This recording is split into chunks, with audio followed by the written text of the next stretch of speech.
cuarto. De la manera de comulgar. 643.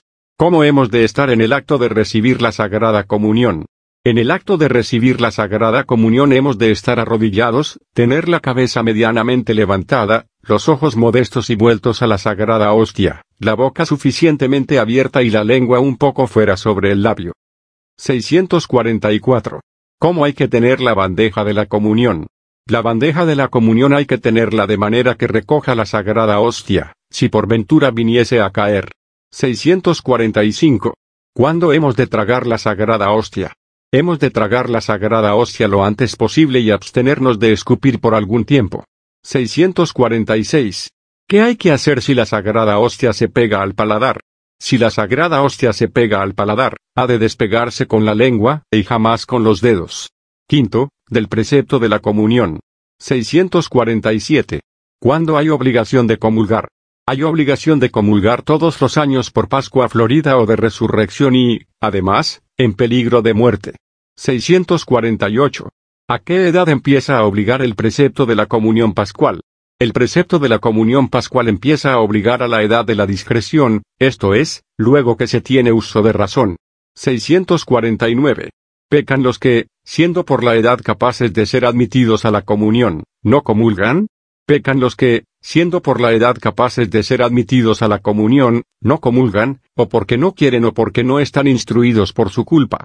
Pecan, además, los padres y los que hacen sus veces, si por culpa de ellos difiere el niño la comunión, y de ello tendrán que dar a Dios rigurosa cuenta. 650. ¿Es bueno y provechoso comulgar a menudo?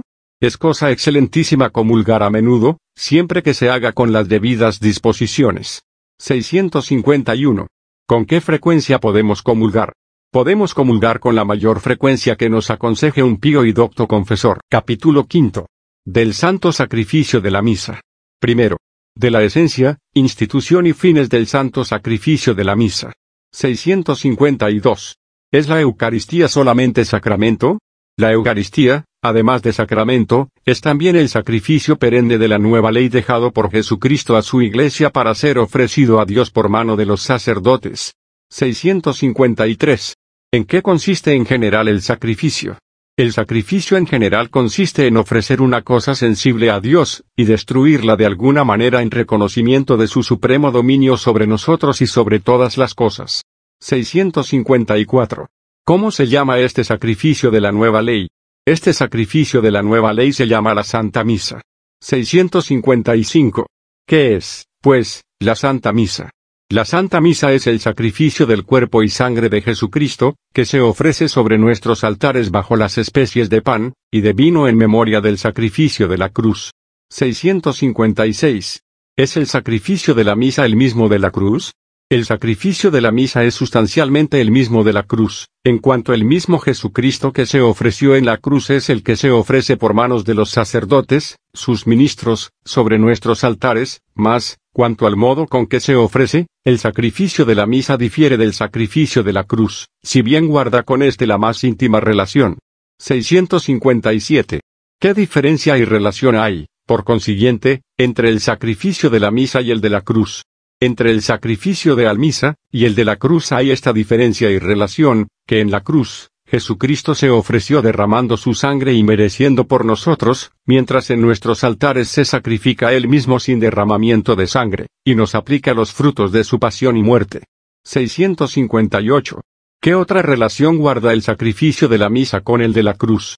La otra relación que guarda el sacrificio de la misa con el de la cruz es que el sacrificio de la misa representa de un modo sensible el derramamiento de la sangre de Jesucristo en la cruz, porque, en virtud de las palabras de la consagración, se hace presente bajo las especies del pan solo el cuerpo, y bajo las especies del vino solo la sangre de nuestro Redentor, si bien, por natural concomitancia y por la unión hipostática, está presente bajo cada una de las especies Jesucristo vivo y verdadero. 659. ¿Es el sacrificio de la cruz el único sacrificio de la nueva ley? El sacrificio de la cruz es el único sacrificio de la nueva ley, en cuanto por él aplacó el Señor la divina justicia, adquirió todos los merecimientos necesarios para salvarnos, y así consumó de su parte nuestra redención. Mas estos merecimientos nos los aplica por los medios instituidos por él en la Iglesia, entre los cuales está el santo sacrificio de la misa. 660. ¿Para qué fines se ofrece, pues, la Santa Misa? El sacrificio de la Santa Misa se ofrece a Dios para 4 fines: primero, para honrarle como conviene, y por esto se llama latréutico; segundo, para agradecerle sus beneficios, y por esto se llama eucarístico; tercero, para aplacarle, para darle alguna satisfacción de nuestros pecados, y para ofrecerle sufragios por las almas del purgatorio, por lo cual se llama propiciatorio; cuarto, para alcanzar todas las gracias que nos son necesarias, y por esto se llama impetratorio. 661. ¿Quién es el que ofrece a Dios el sacrificio de la Santa Misa? El primero y principal oferente de la Santa Misa es Jesucristo, y el sacerdote es el ministro que en nombre de Jesucristo ofrece el mismo sacrificio al Eterno Padre. 662. ¿Quién instituyó el sacrificio de la Santa Misa? El sacrificio de la Santa Misa lo instituyó el mismo Jesucristo cuando instituyó el sacramento de la Eucaristía, y dijo que se hiciese en memoria de su pasión. 663. ¿A quién se ofrece la Santa Misa? La Santa Misa se ofrece a solo Dios. 664. Si la Santa Misa se ofrece a solo Dios, ¿por qué se celebran tantas misas en honor de la Santísima Virgen y de los santos? La misa que se celebra en honor de la Santísima Virgen y de los santos es siempre un sacrificio ofrecido a solo Dios. Se dice, empero, que se celebra en honor de la Santísima Virgen y de los santos a fin de que Dios sea alabado en ellos por las mercedes que les hizo y nos dé más copiosamente por su intercesión las gracias que nos convienen. 665. ¿Quién participa de los frutos de la misa? Toda la Iglesia participa de los frutos de la misa, pero en particular, primero, el sacerdote y los que asisten a la misa, los cuales se consideran unidos al sacerdote; segundo, aquellos por quienes se aplica la misa, así vivos como difuntos. Segundo, de la manera de asistir a la Santa Misa. 666. ¿Qué cosas son necesarias para oír bien y con fruto la Santa Misa? Para oír bien y con fruto la Santa Misa son necesarias 2 cosas: primera, modestia en el exterior de la persona; segunda, devoción del corazón. 667. ¿En qué consiste la modestia de la persona? La modestia de la persona consiste de un modo especial en ir modestamente vestido, en guardar silencio y recogimiento y en estar cuanto sea posible arrodillado, excepto el tiempo de los evangelios, que se oyen en pie. 668.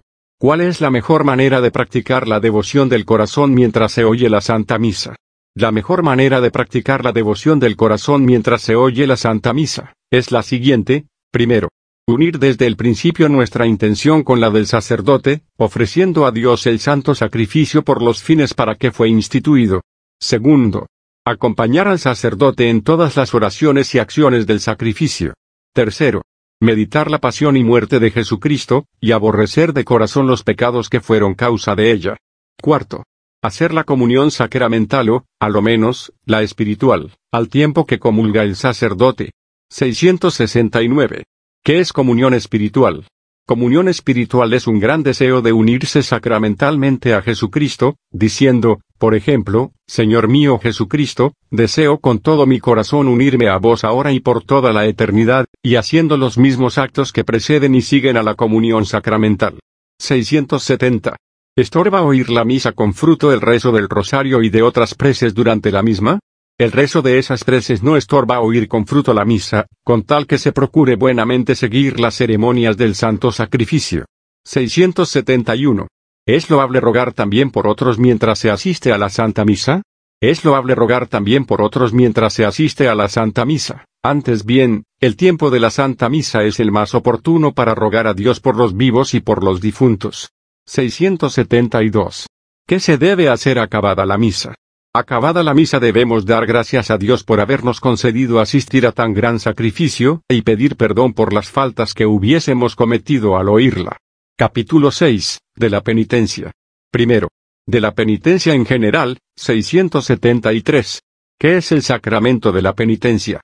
La penitencia, que se llama también confesión, es el sacramento instituido por Jesucristo para perdonar los pecados cometidos después del bautismo. 674.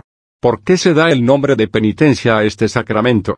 Se da el nombre de penitencia a este sacramento porque para alcanzar el perdón de los pecados es necesario detestarlos con arrepentimiento, y porque quien ha cometido la culpa debe sujetarse a la pena que le impone el sacerdote. 675. ¿Por qué este sacramento se llama también confesión? Este sacramento se llama también confesión porque para alcanzar el perdón de los pecados no basta detestarlos, sino que es necesario acusarse de ellos al sacerdote, esto es, confesarse. 676. ¿Cuándo instituyó Jesucristo el sacramento de la penitencia? Jesucristo instituyó el sacramento de la penitencia el día de su resurrección, cuando en el cenáculo dio solemnemente a sus apóstoles la facultad de perdonar los pecados. 677. ¿Cómo dio Jesucristo a los apóstoles la facultad de perdonar los pecados?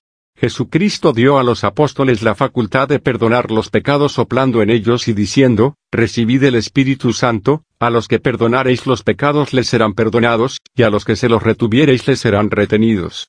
678. ¿Cuál es la materia del sacramento de la penitencia?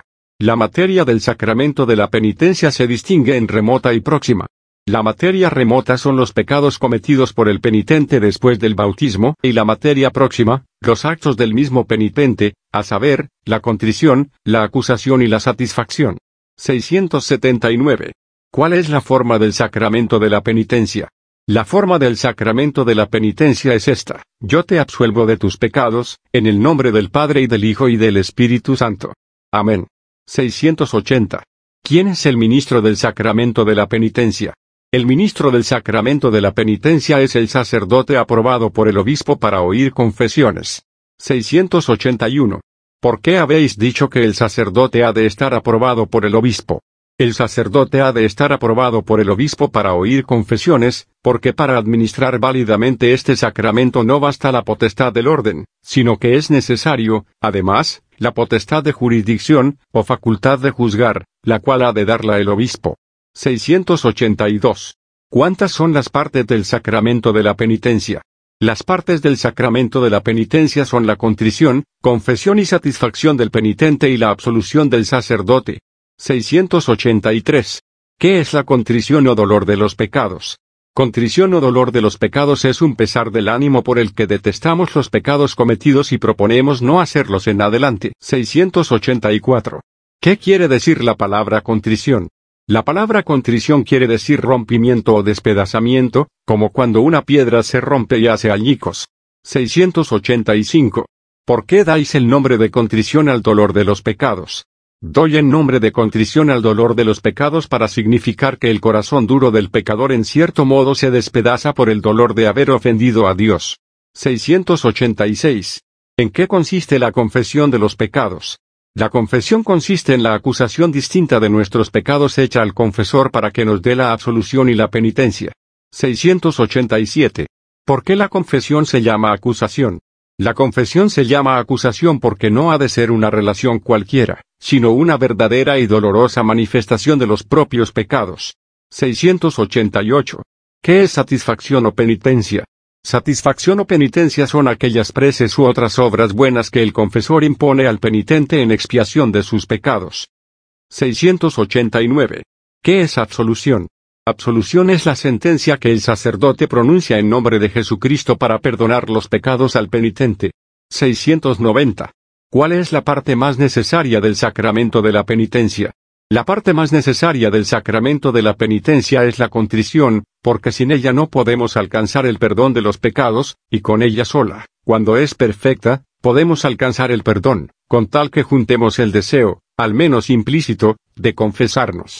Segundo, de los efectos y de la necesidad del sacramento de la penitencia y de las disposiciones para recibirlo provechosamente.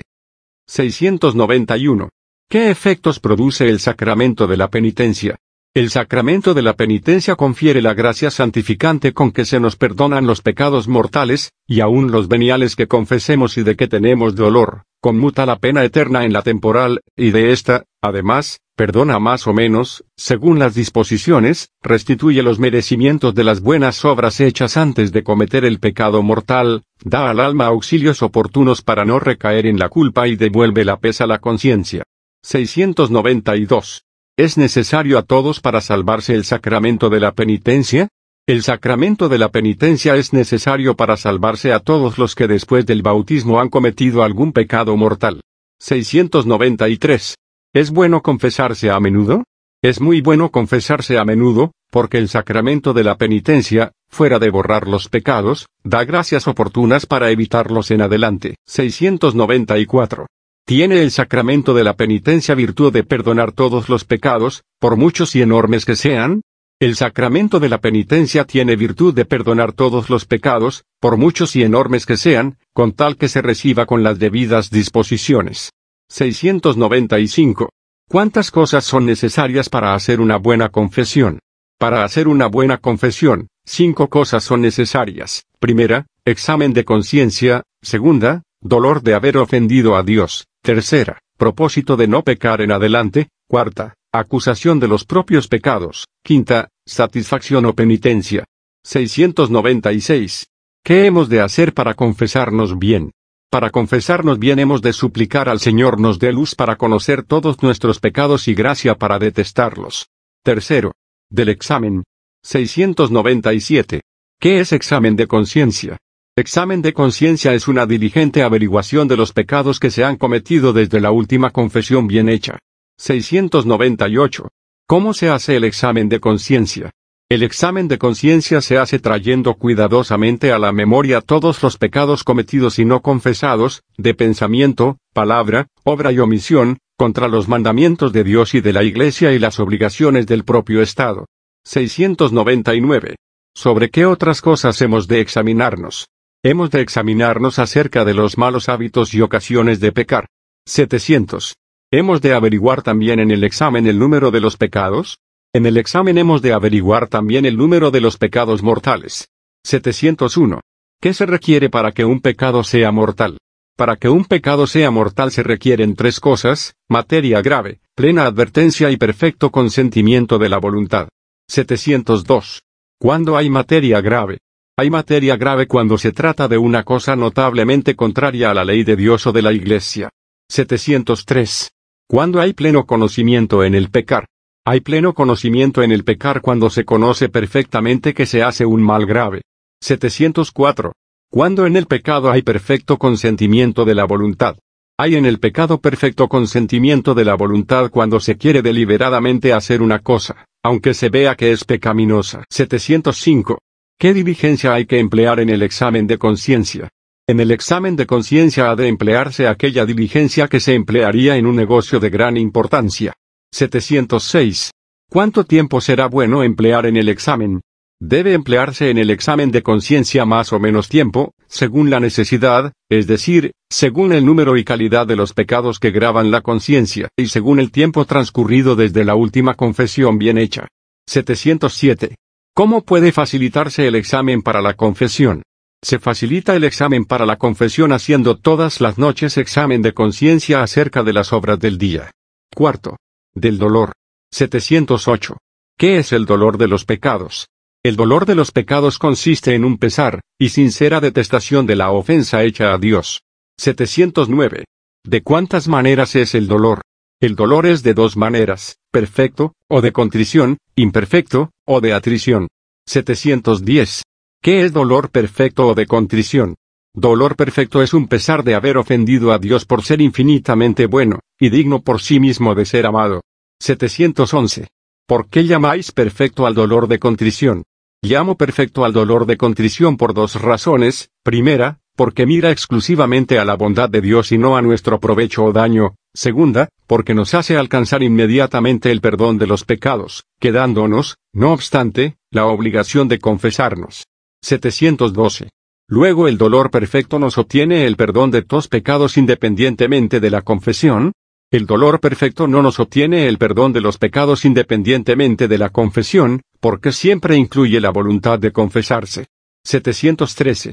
¿Por qué el dolor perfecto o contrición produce este efecto de restituirnos a la gracia de Dios?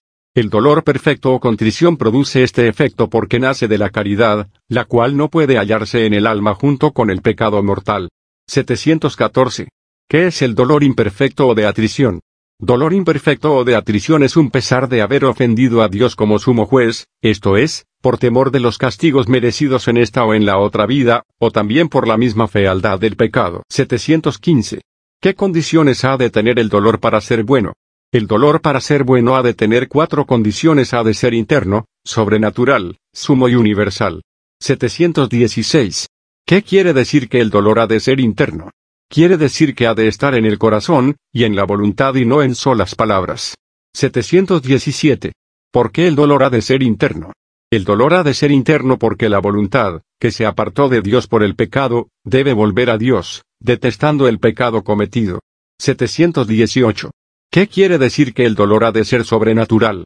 Quiere decir que lo ha de haber excitado en nosotros la gracia del Señor, y lo hemos de concebir por motivos de fe. 719.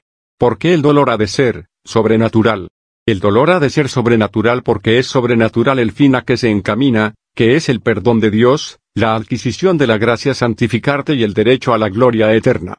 720. Explicadme mejor la diferencia entre el dolor sobrenatural y el natural. ¿Quién se arrepiente de haber ofendido a Dios, infinitamente bueno y digno por sí mismo de ser amado, por haber perdido el cielo y merecido el infierno, o por la malicia intrínseca del pecado, tiene dolor sobrenatural, porque estos son motivos de fe, pero quien se arrepintiese únicamente por la deshonra o castigo que le nene de los hombres, o por algún daño puramente temporal, tendría dolor natural, porque se arrepentiría por solos motivos humanos. 721. ¿Por qué el dolor ha de ser sumo? El dolor ha de ser sumo porque hemos de mirar, y aborrecer el pecado como el mayor de todos los males, pues es ofensa de Dios sumo bien. 722. ¿Es necesario llorar para el dolor de los pecados, como a veces se llora por las desgracias de esta vida?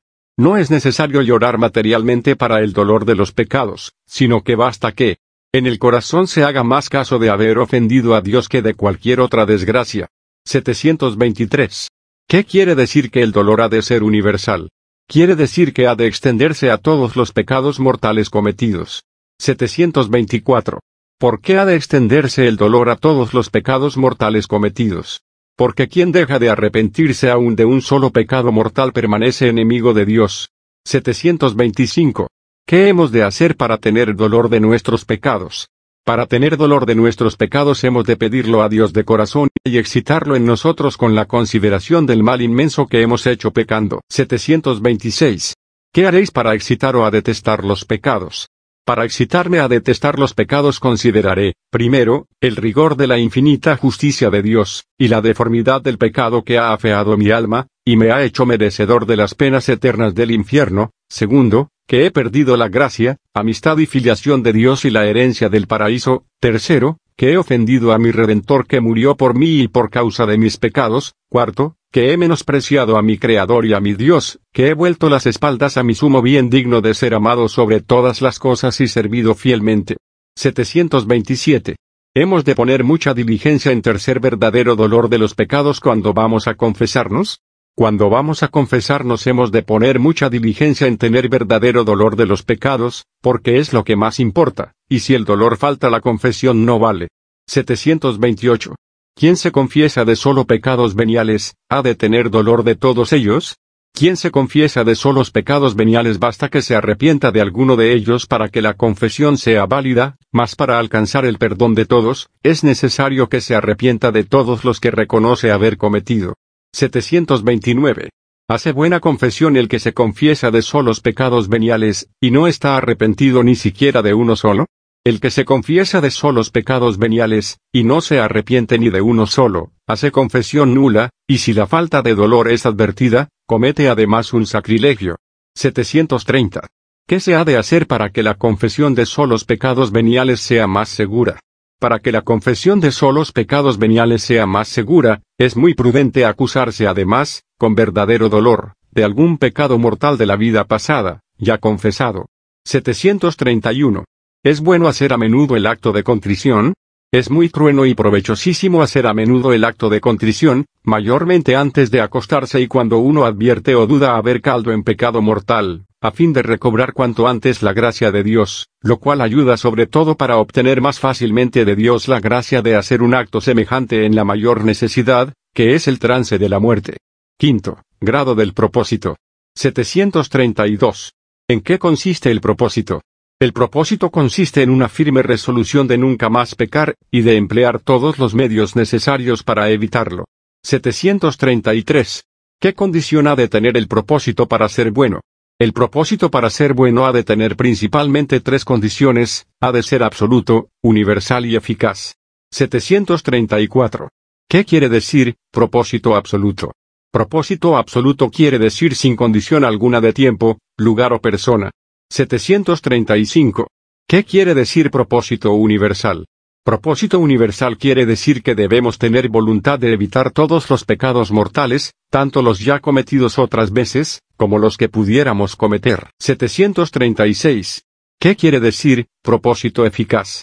Propósito eficaz quiere decir que hemos de resolvernos firmemente a perderlo todo antes que volver a pecar, a huir las ocasiones peligrosas, a desarraigar los malos hábitos y a cumplir las obligaciones contraídas a consecuencia de nuestros pecados. 737. ¿Qué se entiende para hábito malo? Por hábito malo se entiende la disposición adquirida de caer con facilidad en aquellos pecados a que estamos acostumbrados. 738. ¿Qué hemos de hacer para corregir los malos hábitos? Para corregir los malos hábitos hemos de velar sobre nosotros mismos, orar frecuentemente, confesarnos a menudo, tener un buen director fijo y poner en práctica los consejos y remedios que nos diere. 739. ¿Qué se entiende por ocasiones peligrosas? Por ocasiones peligrosas se entienden todas aquellas circunstancias de tiempo, lugar, personas o cosas, que por su naturaleza, o nuestra fragilidad, nos inducen a pecado. 740. ¿Estamos gravemente obligados a apartarnos de todas las ocasiones peligrosas?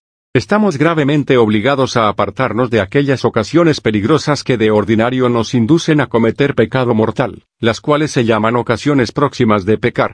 741. ¿Qué ha de hacer quien no puede huir alguna ocasión de pecar?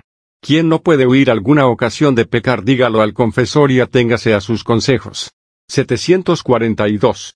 ¿Qué consideraciones sirven para el propósito? Para el propósito sirven las mismas consideraciones que valen para excitar el dolor, a saber, los motivos de temer la justicia de Dios y de amar su infinita bondad. Sexto, de la acusación de los pecados al confesor. 743. ¿Qué haréis después que os hayáis dispuesto a la confesión con el examen, dolor, y propósito? Después que me haya dispuesto a la confesión con el examen, dolor y propósito, iré al confesor y me acusaré de mis pecados, para obtener la absolución. 744. ¿Qué pecados hemos de confesar por obligación? Hemos de confesar por obligación todos los pecados mortales, aunque es muy bueno confesar también los veniales. 745. ¿Qué condiciones deben acompañar a la acusación de los pecados a confesión? Las principales condiciones que deben acompañar a la confesión de nuestros pecados, son 5, ha de ser humilde, entera, sincera, prudente y breve. 746. ¿Qué quiere decir que la confesión ha de ser humilde? La confesión ha de ser humilde quiere decir que el penitente ha de acusarse ante el confesor, no con altivez en el ánimo o en las palabras, sino con los sentimientos de un delincuente que reconoce su culpa ante el juez. 747. ¿Qué quiere decir que la confesión ha de ser entera? La confesión ha de ser entera quiere decir que hemos de manifestar con sus circunstancias, y número todos los pecados mortales cometidos desde la última confesión bien hecha, y de los cuales tenemos conciencia. 748. ¿Qué circunstancias hemos de manifestar para que la confesión sea entera? Para que la confesión sea entera hemos de manifestar las circunstancias que mudan la especie del pecado. 749. ¿Cuáles son las circunstancias que mudan la especie del pecado? Las circunstancias que mudan la especie del pecado son, primero, aquellas por las que una acción pecaminosa de venial se hace mortal; segundo, aquellas por las que una acción pecaminosa encierra la malicia de dos o más pecados mortales. 750. Traedme ejemplo de una circunstancia que mude en mortal un pecado venial. Quien por excusarse dijere una mentira, de las que resultare grave daño al prójimo, debe declarar esta circunstancia, que muda la mentira oficiosa en gravemente dañosa. 751. Traedme ahora ejemplo de una circunstancia por la que una misma acción pecaminosa encierra la malicia de dos o más pecados. Quien hubiere hurtado una cosa sagrada, debe acusarse de esta circunstancia, que añade al hurto la malicia del sacrilegio. 752. Si uno no está cierto de haber cometido un pecado, ¿debe confesarlo? Si uno no está cierto de haber cometido un pecado, no está obligado a confesarlo, pero si quiere confesarlo, ha de añadir que no está cierto de haberlo cometido. 753. ¿Qué ha de hacer quien no recuerda con exactitud el número de sus pecados? Quien no recuerda con exactitud el número de sus pecados, ha de decir el número aproximado. 754. ¿Hizo buena confesión quien cayó por puro olvido un pecado mortal o una circunstancia necesaria? Quien cayó por puro olvido un pecado mortal o una circunstancia necesaria, hizo buena confesión, si empleó la debida diligencia para recordarlo. 755. Si un pecado mortal olvidado en la confesión nos vuelve a la memoria, ¿estamos obligados a acusarnos de él en otra confesión? Si un pecado mortal olvidado en la confesión nos vuelve luego a la memoria, ¿estamos obligados a acusarnos de él la primera vez que vayamos a confesar? 756. ¿Qué pecado comete quien por vergüenza u otro motivo calla culpablemente en la confesión algún pecado mortal? Quien por vergüenza u otro cualquier motivo calla culpablemente algún pecado mortal en la confesión, profana el sacramento, y por tanto se hace reo de gravísimo sacrilegio. 757. ¿Qué hará para tranquilizar su conciencia quien cayó culpablemente algún pecado mortal en la confesión? Quien cayó culpablemente algún pecado mortal en la confesión debe declarar al confesor el pecado que cayó, y en cuántas ocasiones lo ha callado, y repetir todas las confesiones desde la última bien hecha. 758. ¿Qué ha de considerar el que se siente tentado a callar algún pecado en la confesión? El que se sintiere tentado a callar un pecado grave en la confesión ha de considerar: primero, que no tuvo vergüenza de pecar delante de Dios, que todo lo ve. Segundo, que es mejor descubrir los propios pecados al confesor en secreto que vivir intranquilo en el pecado, morir muerte desastrada y ser afrentado el día del juicio universal delante de todo el mundo. Tercero, que el confesor está obligado al sigilo sacramental, bajo pecado gravísimo y con la amenaza de severísimas penas temporales y eternas. 759. ¿Qué quiere decir que la confesión ha de ser sincera?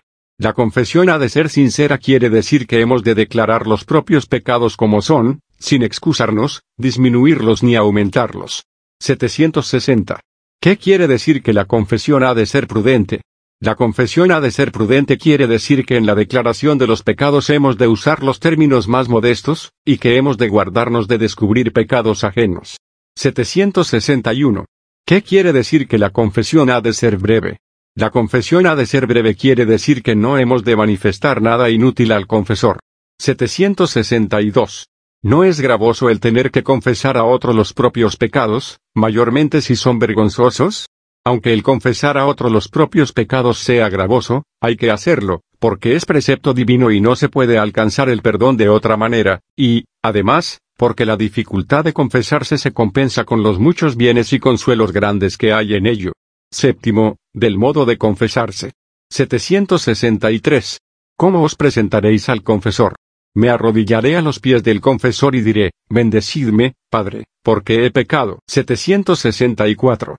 ¿Qué haréis mientras el confesor os da la bendición? Me inclinaré humildemente para recibir la bendición y haré la señal de la cruz. 765. ¿Qué diréis después de hecha la señal de la cruz? Después de hecha la señal de la cruz diré: me confieso a Dios Todopoderoso, a la bienaventurada Virgen María, a todos los santos y a vos, Padre mío espiritual, porque he pecado. 766. Y luego, ¿qué diréis? Luego diré: me confeso en tal tiempo, por la gracia de Dios recibí la absolución, cumplí la penitencia y fui a comulgar, y seguidamente me acusaré de los pecados. 767. Terminada la acusación de los pecados, ¿qué haréis? Terminada la acusación de los pecados diré: me acuso, además, de todos los pecados de la vida pasada, especialmente contra tal o tal virtud, por ejemplo, contra la pureza, contra el cuarto mandamiento, etc. 768. Después de esta acusación, ¿qué diréis? Diré: de todos estos pecados y de los demás que no recuerdo pido perdón a Dios de todo corazón y a vos, Padre mío espiritual, penitencia y absolución. 769. ¿Qué más habéis de hacer después de la confesión de los pecados? Después de la confesión de los pecados he de oír con respeto lo que me diga el confesor, aceptar la penitencia con sincera voluntad de cumplirla y, mientras me absuelve, renovar el acto de contrición. 770. ¿Qué habéis de hacer después de recibir la absolución? Después de recibir la absolución he de dar gracias al Señor, cumplir luego la penitencia y poner en práctica los avisos del confesor.